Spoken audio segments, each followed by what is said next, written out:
नमस्कार मित्रों, आज हम बात करने जा रहे हैं अवयव का भाग जो हमारा दूसरा।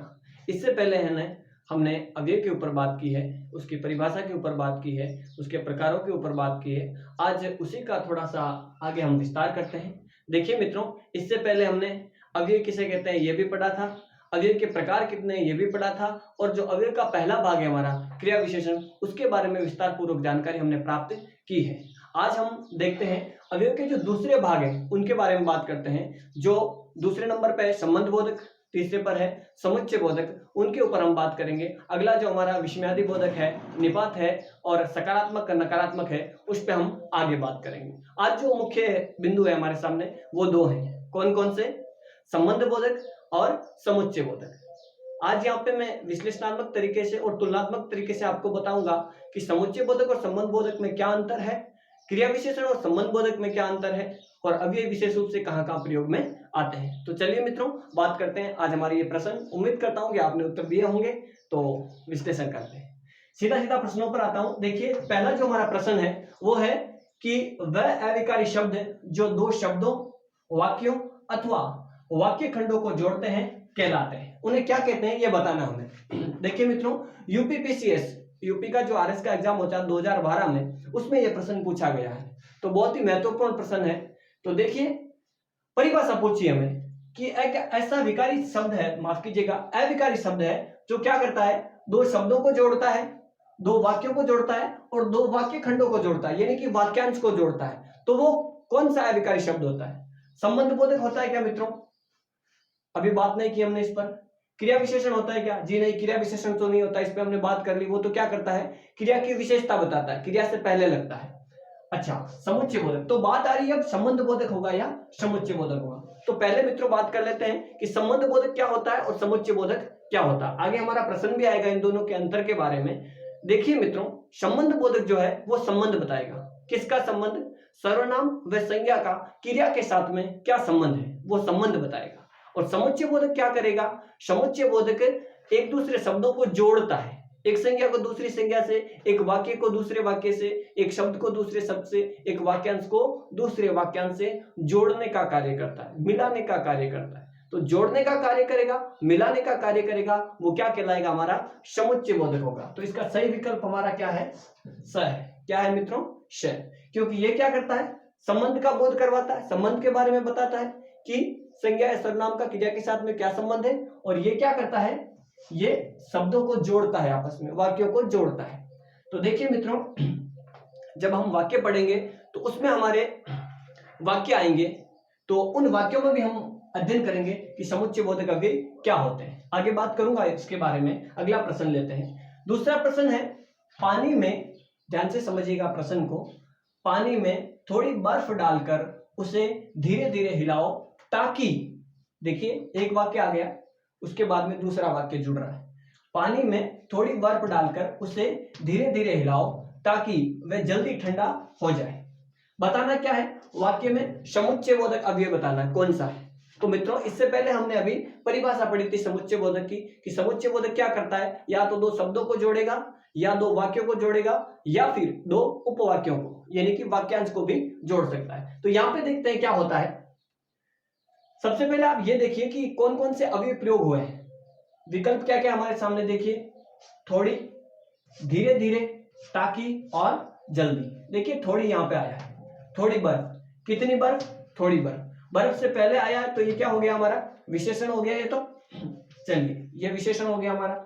डालकर देखिए पूर्वकालिक क्रिया, इससे पहले हमने क्रिया पढ़ी थी, तो मैंने आपको बताया था कर, करके, जहां कहीं भी आता है वहां पूर्वकालिक क्रिया होती है। कौन सी होती है? पूर्वकालिक क्रिया। तो ये पूर्वकालिक क्रिया हो गई। उसके बाद में देखिए फिर वापस देखिए हिलाना क्रिया है, तो देखिए धीरे धीरे हिलाओ। कैसे हिलाओ? धीरे धीरे। ये देखिए क्रिया विशेषण है। कौन सा क्रिया विशेषण है? रीतिवाचक, कार्य करने के तरीके के बारे में बता रहा है। जहां कहीं भी कैसे का उत्तर मिलता है आपको, तो वो क्या होगा? हमारा रीतिवाचक क्रिया विशेषण। देखिए आगे, तो धीरे धीरे क्या हो गया?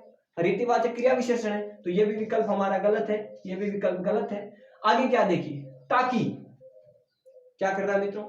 ये देखिए एक उपवाक्य और ये दूसरा उपवाक्य, इन दोनों को जोड़ने का काम किसने किया है? इस ताकि शब्द ने किया है। किसने किया मित्रों? इस ताकि शब्द ने किया है। और ये परिभाषा हमने अभी भी पढ़ी थी कि दो वाक्यों को कौन जोड़ता है? वो जोड़ता हमारा ताकि शब्द। कौन सा जोड़ता है? ताकि शब्द जोड़ रहे हैं अर्थात समुच्चय बोधक जोड़ रहे हैं। तो ताकि अब क्या हो गया इसमें, हमारा सही विकल्प है स। ताकि शब्द जो है वो है समुच्चय बोधक अव्यय। और ये देखिए जल्दी आया आगे, तो जल्दी क्या हो गया देखिए, ठंडा ये हमारा विशेषण है और विशेषण से पहले आया तो क्या हो गया मित्रों, प्रविशेषण हो गया। ठीक है, आगे बात करते हैं तीसरे प्रश्न के ऊपर। प्रश्न है कि इनमें से कौन सा वाक्य संबंध बोधक अव्यय का नहीं है।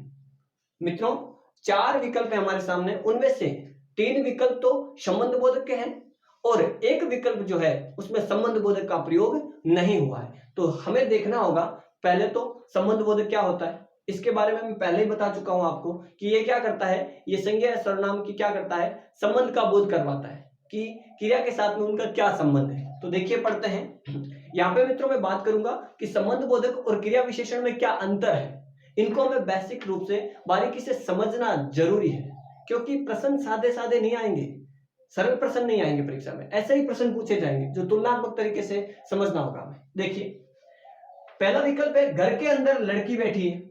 देखिए क्या है, ये रही क्रिया बैठना, घर और लड़की, ये देखिए दो शब्दों को क्या कर रहा है, इस क्रिया के साथ में संबंध बता रहा है। लड़की के भी क्रिया के साथ में संबंध और घर का भी क्रिया के साथ में संबंध। तो इसके अंदर ने क्या कर दिया मित्रों, संबंध बताया। क्या बताया, संबंध बताया। कैसे बताया संबंध, देखिए लड़की कहां बैठी है, घर में बैठी है। घर में कहा, घर के अंदर बैठी है। तो जब तक घर नहीं आएगा तब तक ये वाक्य पूरा नहीं होगा, जब तक लड़की नहीं आएगी तब तक ये वाक्य पूरा नहीं होगा। मतलब क्या हुआ, इन दोनों को आपस में इसने क्या कर दिया, संबंध प्रकट कर दिया है, इनका जोड़ दिया है इनको। तो ये क्या हो गया यहाँ पे, ये तो हमारा संबंध बोधक है बिल्कुल। देखिए संबंध बोधक की पहली विशेषता बता देता हूं मैं आपको, सीधी सीधी विशेषता है कि जब दो संज्ञाओं के बीच में परसर्ग के साथ में अर्थात विभक्ति चिन्ह के साथ में कोई भी शब्द आता है तो वो हमारा क्या होगा, संबंध बोधक होगा। क्या होगा, संबंध बोधक। दो संज्ञाएं हैं उनके बीच में परसर्ग चिन्ह के साथ में अगर कोई शब्द आ रहा है तो वो क्या होगा, निश्चित तौर पे वो क्या होगा, संबंध बोधक होगा। तो ये देखिए संबंध बोधक। ठीक है, आगे देखिए छाया अंदर सो रही है। कहां सो रही है मित्रों, अंदर सो रही है। तो ये क्या मिल गया उत्तर हमें, ये रही देखिए सोना क्रिया हो गई। अब इस क्रिया की विशेषता बता दी इसने, तो कहां सो रही है, अंदर सो रही है। तो कहां का उत्तर क्या होगा मित्रों, हमारा स्थानवाचक क्रिया विशेषण होगा। क्या होगा, स्थानवाचक क्रिया विशेषण होगा। तो इस विकल्प में संबंध बोधक नहीं है, अर्थात हमारा सही विकल्प कौन सा है, ब। कौन सा है, ब। चलिए अगले बिंदु पर बात करते हैं। तीसरा विकल्प है हमारा, बिंदु खुशी से मधुर गाती है। क्या है मित्रों, बिंदु खुशी से मधुर गाती है। एक और विशेषता बता देता हूं, जहां कहीं भी विशेषण की उत्तरावस्था आती है, तुलनात्मक स्थिति जहां कहीं भी होगी वहां पे संबंध बोधक अव्यय होगा। कौन सा होगा मित्रों, संबंध बोधक अव्यय होगा। क्रिया विशेषण में और संबंध बोधक में जो फर्क है वही बता रहा हूं मैं आपको। देखिए अगर इस वाक्य को मैं ऐसे लिख देता कि बिंदु मधुर गाती है, क्या लिख देता कि बिंदु मधुर गाती है, तो ये क्रिया विशेषण हो जाता है यहाँ पे। अब मैंने लिख दिया बिंदु खुशी से मधुर गाती है, तो यहाँ पे ये क्या हो गया, संबंध बोधक हो गया। अच्छा, जैसे कि मैं कहता हूं कि राम और श्याम खाना खाते हैं। ठीक है, अब मैंने कहा राम जल्दी खाना खाता है, तो क्या हो गया, जल्दी वहां पे क्या हो गया, संबंध बोधक हो गया। अब मैंने कहा राम खाना जल्दी खाता है, तो कैसे खाता है, जल्दी, ये क्या हो गया यहाँ पे, ये क्रिया विशेषण हो गया, क्रिया की विशेषता बता रहा है। तो मित्रों ध्यान रखना, जहां कहीं भी तुलना की बात आती है वहां पे संबंध बोधक होगा। क्या होगा, संबंध बोधक। अगला देखिए विकल्प क्या है, वो आजन्म ब्रह्मचारी रहे। वो आजन्म ब्रह्मचारी रहे। कई बार मित्रों क्या होता है, मैंने आपको यहाँ पे बताया था कि परसर्ग विभक्ति के साथ में आता है, कई बार परसर्ग विभक्तियां नहीं आती और अव्ययीभाव के जो उदाहरण हैं वो ज्यादातर क्या करते हैं, क्रिया विशेषण या संबंध बोधक का कार्य करते हैं। यहाँ पे ये हमारा क्या है, संबंध का बोध करवा रहा है। ठीक है मित्रों, तो ये तीनों हमारे संबंध बोधक हो गए और ये क्या हो गया, हमारा क्रिया विशेषण हो गया। तो उम्मीद करता हूं कि आप क्रिया विशेषण में और संबंध बोधक में अंतर समझ गए होंगे। क्रिया विशेषण क्या करता है, क्रिया के पहले लगता है और क्रिया की विशेषता बताता है। जैसे कि मैंने कहा कि जैसे कि ये वाक्य देख लीजिए आप, धीरे धीरे हिलाओ, तो देखिए हिलाना क्रिया हो गई, धीरे धीरे ये क्या हो गया, क्रिया विशेषण हो गया। क्रिया की विशेषता बता रहा है, क्रिया से पहले आया। ठीक है मित्रों, अब देखिए ये क्या हो गया, दो संज्ञाओं को जोड़ रहा है आपस में, इनमें संबंध प्रकट कर रहा है, क्रिया के साथ में क्या करेगा, संबंध प्रकट करेगा, विशेषता नहीं बताएगा। तो ये मुख्य रूप से इन दोनों में अंतर है। चलिए आगे बात करते हैं। चौथा प्रश्न है कि संबंध बोधक और समुच्चय बोधक में अंतर बताओ। किसमें बताना मित्रों, संबंध बोधक और समुच्चय बोधक में अंतर पहले ही हमने स्पष्ट कर लिया। संबंध बोधक तो क्या करता है, संबंध बताता है किसी भी संज्ञा या सर्वनाम का क्रिया के साथ में क्या संबंध है। जैसे कि देखिए इसका क्या हो गया, गाना के साथ में खुशी का भी संबंध है और बिंदु का भी संबंध है। इसमें देखिए घर के बैठने के साथ में घर का भी संबंध है और लड़की का भी संबंध है। तो ये संबंध का बोध करवा दिया। और समुच्चय बोधक क्या करेगा, वाक्यों को जोड़ेगा, शब्दों को जोड़ेगा। जैसे कि मैंने कहा राम और श्याम चलते हैं, तो ये और क्या हो गया, ये समुच्चय बोधक है। एक मित्रों और बता देता हूं मैं आपको, कई बार आपको ये विकल्प मिलेगा। कैसा विकल्प, ऐसा वाक्य देखिए मैं बोलता हूं वाक्य को कि सुन लीजिएगा, राम और श्याम चलते हैं और खेलते भी हैं। वाक्य क्या है, लिख देता हूं चलिए यहां पे कि राम और श्याम चलते हैं और बातें भी करते हैं, बातें भी करते हैं। देखिए मित्रों यहां पे दो बार और आया है, एक यहां पे और एक यहां पे और। कई बार आपको विकल्प मिलेगा कि ये तो इसने क्या कर दिया, वाक्य को जोड़ दिया, ये तो समुच्चय बोधक है, लेकिन इसको क्या करते हैं, संबंध बोधक बताते हैं। नहीं मित्रों, ये संबंध बोधक नहीं है, ये क्या है, ये समुच्चय बोधक है। ये राम और श्याम में कोई संबंध नहीं बता रहा है, ये जोड़ रहा है, इनको दोनों को साथ में लाया, एक क्रिया करने की क्या कर रहा है, साथ में लाया, इनको जोड़ा है, संबंध नहीं बताया है। तो ये भी क्या हो गया, ये भी समुच्चय बोधक है और ये भी समुच्चय बोधक है। ये गलती आपको नहीं करनी है, पहले बता देता हूं मैं आपको, विशेष रूप से ध्यान रखना। चलिए आगे बात करते हैं। तो संबंध बोधक और समुच्चय बोधक आप समझ गए। अगला विकल्प है, पांचवा प्रश्न है हमारा, किस वाक्य में अव्यय का प्रयोग नहीं हुआ है।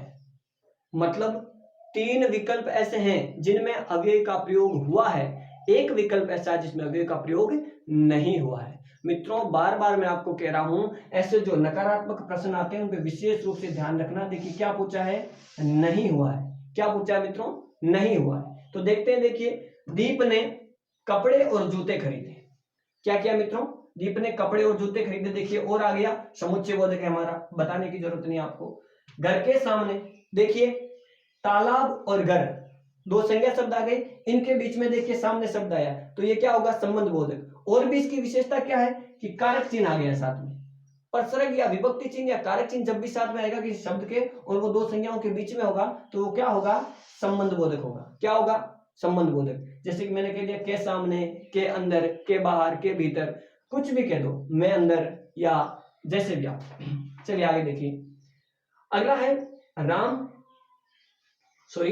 मोहन खाना पहले खाएगा। क्या करेगा, पहले खाएगा। मैंने अभी बताया था आपको क्रिया विशेषण में और संबंध बोधक में। अगर इस वाक्य को मैं ऐसे लिख दूं कि राम पहले खाना खाएगा, तब तो ये पहले शब्द क्या हो जाएगा, संबंध का बोध करवा देगा। और अगर मैंने इसको ऐसे लिख दिया कि राम खाना पहले खाएगा, अब ये शब्द क्या आ रहा है मित्रों, क्रिया से पहले आ रहा है। तो क्रिया से पहले जो आएगा वो क्रिया विशेषण होगा। क्या होगा, क्रिया विशेषण होगा, क्योंकि क्रिया से पहले आ रहा है।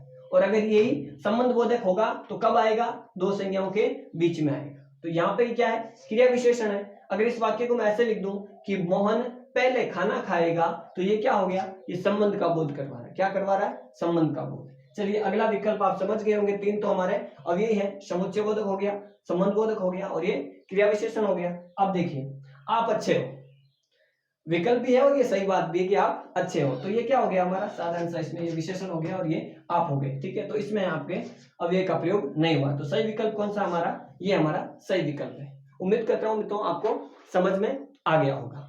देखिए किसी भी प्रकार की इन अवयवों से संबंधित कोई भी आपकी परेशानी है वो आप मेरे को कमेंट बॉक्स में लिखकर बता सकते हैं, मैं उसका यथापूर्ण उत्तर दूंगा। एक बात और बता दूं मित्रों, ये जो हमारे, लिख देता हूं यहाँ पे,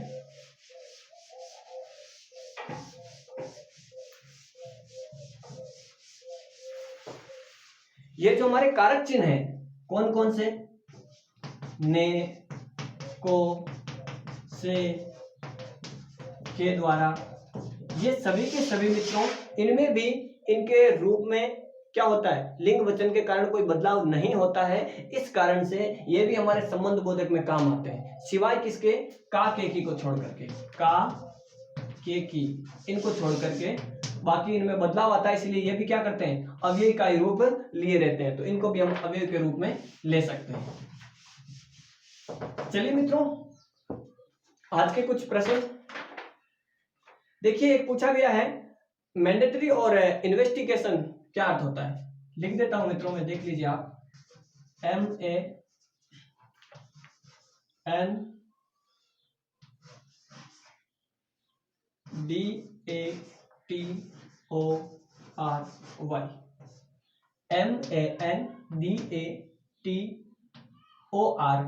मैंडेटरी का मतलब होता है आवश्यक। क्या होता है मित्रों? आवश्यक। मित्रों ये प्रश्न आपके पूछा भी गया है परीक्षा में, 2013 पटवार में पूछा गया प्रश्न है ये। एक मित्रों पूछा गया है इन्वेस्टिगेशन। क्या पूछा गया है? Investigation, INVESTIGATION, investigation, INVESTIGATION, investigation. Investigation का मतलब होता है अन्वेषण या अनुसंधान। क्या होता है मित्रों? अन्वेषण या अनुसंधान। ये मित्रों मैंने आपको पहले भी बताया था कि क्या होता है। ये देखिए किससे बना है? अणु प्लस एसिड से बना है। ये मैंने आपको थोड़े दिन पहले पिछले किसी वीडियो में आपको ये युग्म शब्द युग्म समानार्थक में बताए थे। देखिए अन्वेषण क्या होता है मित्रों? कोई भी चीज जो पहले से विद्यमान है उसकी जब हम खोज करते हैं तो वो क्या होता है? अन्वेषण होता है। क्या होता है मित्रों? अन्वेषण होता है। और अनुसंधान में थोड़ा सा बारीकी से फर्क है। कोई भी जो गुप्त तथ्य है लेकिन वो नवीन हो, उनकी जब हम खोज करते हैं तो वो क्या होता है? वो अनुसंधान होता है। तो उम्मीद करता हूं आपको समझ में आ गया होगा। एक मित्रों पूछा गया है और है में क्या अंतर है। किसी ने पूछा है कि सर है और है में क्या अंतर है। देखिए लिख रहा हूं, ये है और ये हैं, बोलने में भी अंतर है। ये देखिए क्या है, ये निनुनासिक बोला जा रहा है या अनुनासिक है। देखिए बिंदु लगी हुई ऊपर, चंद्र बिंदु है। तो ये क्या है? ये है और ये हैं। मित्रों ये है तो है आपका एक वचन। क्या है? एक वचन। अक्सर शब्द शुद्धि में या वाक्य शुद्धि में ऐसे प्रश्न पूछे जाते हैं पटवार और RSIM के अंदर। और ये है आपका बहुवचन। क्या है मित्रों? बहुवचन। जैसे कि मुझे कहना है कि तुम बदमाश हो या वह पागल है, तो मैंने क्या कहा? है। अब मुझे कहना बहुत सारों के बारे में, जैसे मैंने कहा कि वो सब आ रहे हैं, वो सब आ रहे हैं, तो वहां क्या करना पड़ेगा? मुझे है बोलना पड़ेगा। ठीक है मित्रों, तो ये एक वचन है और ये बहुवचन है। किसी भी प्रकार की कोई भी समस्या हो कमेंट बॉक्स में बताइए, मैं यथा उत्तर दूंगा। नमस्कार।